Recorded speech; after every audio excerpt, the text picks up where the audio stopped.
And one.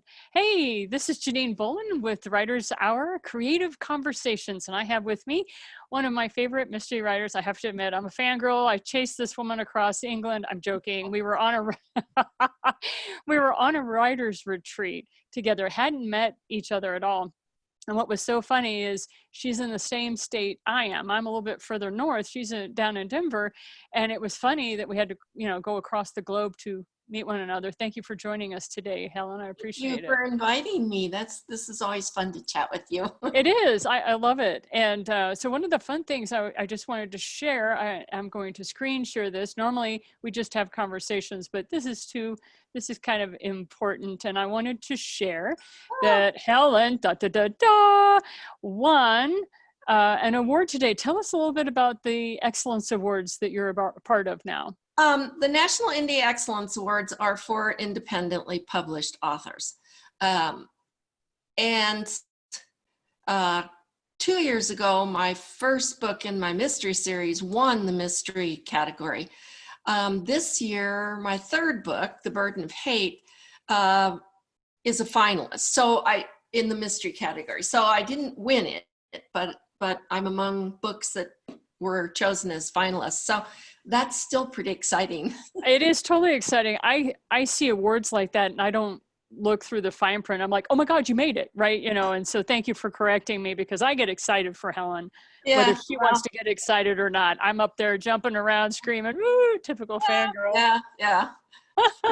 So the Annie Collins series that you first started on, she totally got me hooked. And then I was terrified she was going to kill off her character so many times. And I would cheat and I'd call her up because I knew her and I'd say, you're not going to do blah, blah, blah. And she goes, you just have to read the next book. She was so mean. But anyway, she was very kind.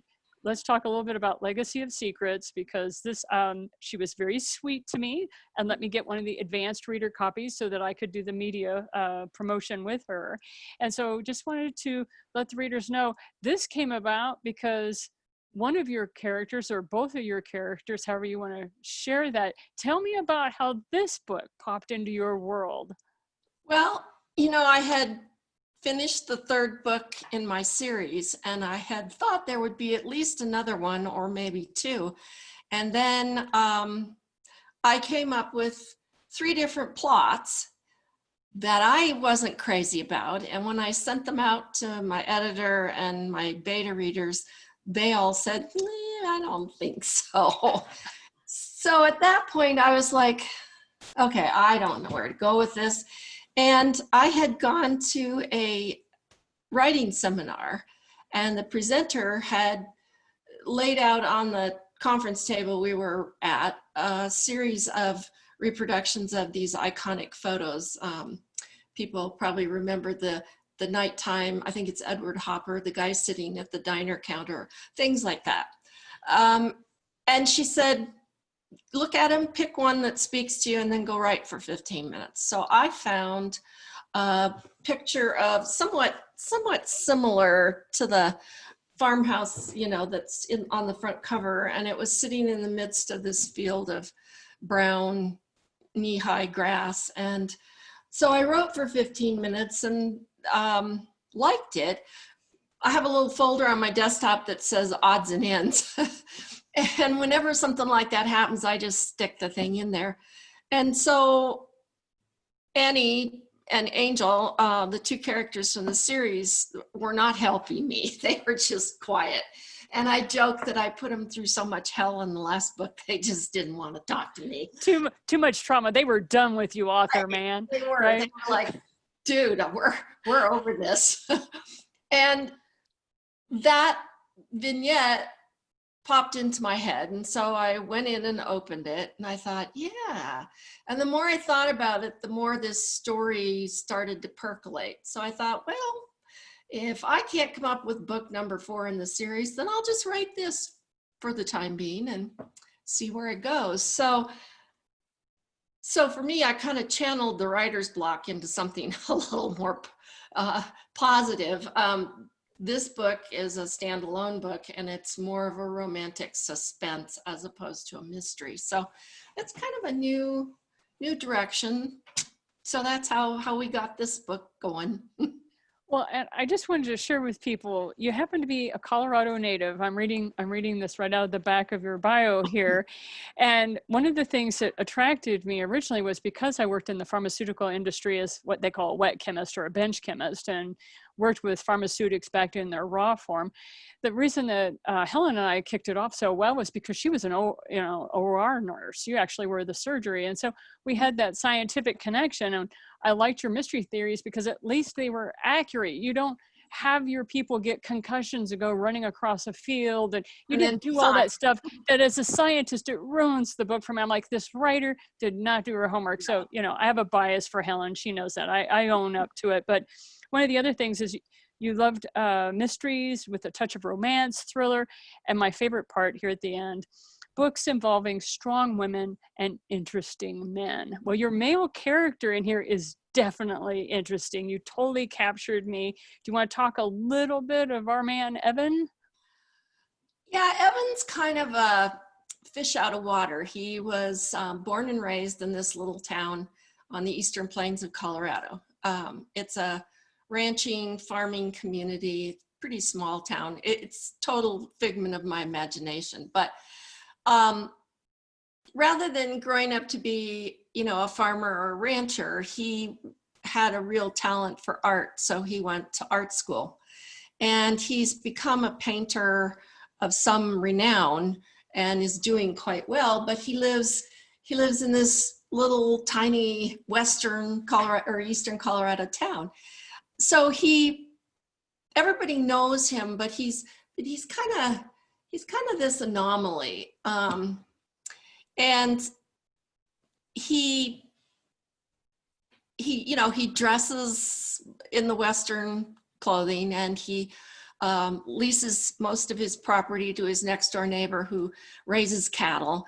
And, he helps him out, builds chicken coops and that kind of thing for him. And so when my other main character, Kate, meets him, she just assumes he's, this hick cowboy. She has a very city girl attitude for quite a while. But Evan's a good guy, and he falls for her pretty quickly, and then just stumbles from one mistake to the next. And of course, she's going through a really tough time because her father had committed suicide. So she's a little averse to any kind of emotional entanglement. So that's kind of the romance part of the story.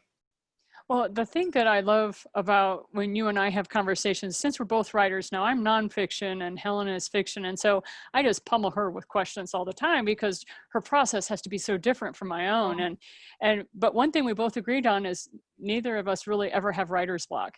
We may stumble on a word or something, but the creative process for us is almost identical. And you're very visual, I'm very visual. And so I really enjoyed when you would tell me the story about how you had a picture of that house.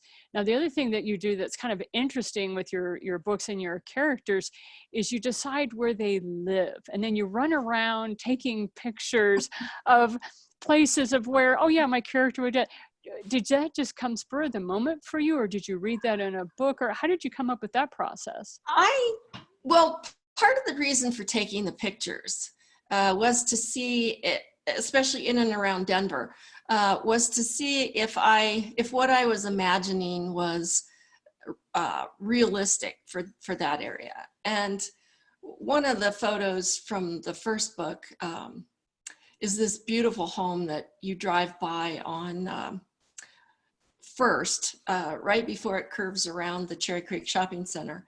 And I have loved that house forever. And it's one of those big 2-story Tudor homes, and it's got this gigantic, I don't know how they got it past zoning, but it's probably a 20-foot brick wall around the backyard. So you can't see what's going on there at all. And that was the setting for one of my characters in the first book and her very wealthy husband.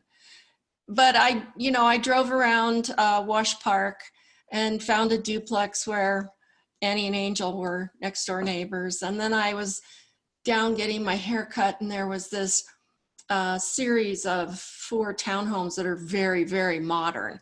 And that's where I put one of my other characters. So I also find pictures of people, mostly on Pinterest, that remind me of my characters. It especially the ones that don't pop into my head fully born. And that way, when I'm describing something, if I'm stuck on how I want to do it, then I can look at the pictures, and that kind of triggers the descriptive process or whatever. Whatever story or whatever scene that you're trying to Yeah. write. Yeah. One of the things that I loved is I could tell your character development on some of this, because we had discussed, how this book kind of landed in your head, so to speak. And I was like, isn't it kind of scary when writers start talking? We talk about our characters talking to us, how we have voices in our head, we hear dialogue, and it's like, that creative process that borders real close to, is it genius, or really are we just Or going insane? psychosis. Yeah. You're right. And so we had a lot of fun discussions with that. So we will be visiting with Helen later on, but I just wanted to real quick be able to grab her before she had to go off to other things, and let you know about Legacy of Secrets, which is a one-off novel. It's complete. It took me a couple hours to read. It was thoroughly engaging. And Helen, thank you for your time today on the Writer's Hour. I love talking to you. So see you next time, I guess. Yes, you will, because I know you've got another book brewing. Can you share a title? Can you share anything? Give us a little clue. Yeah, the next one is with my proofer, and it's called Finding Alex. And it's another romantic suspense. The male main character is a homicide detective in Denver, and he damn near runs over a woman who staggers out onto the highway about midnight as he's going to a girlfriend's house in Boulder, and she's been assaulted, and so he gets involved in it. He's involved in a current case of several murders, and he just has this hunch that she's somehow or another connected. So problem with her is that she, because of the assault and the head injury, is amnesic. So she doesn't even know her name, and so part of the process of the book is him trying to identify her. And it's complicated by a number of things. And she eventually is the only actual living witness to the guy that's going around and killing these women. So it's urgent that she remembers. And of course, she can't. Right. So, that's kind of it in a nutshell. And that I'm hoping, it's a process. So I should get it back from the proofer this week. And then it's got my cover designer and I've got to come up with a cover, and then she's got to get it laid out. So I'm thinking maybe October. Okay. But, those are loose dates, I've discovered. Right. Because everything's slower now, right? We're not able to move at the speed that we're used to, because everything has to move a little bit slower. So while you wait, Legacy of Secrets is available. And thank you again, Helen, for being on the Writer's Hour, and we will see you again in October. Okay, talk to you later. Bye-bye.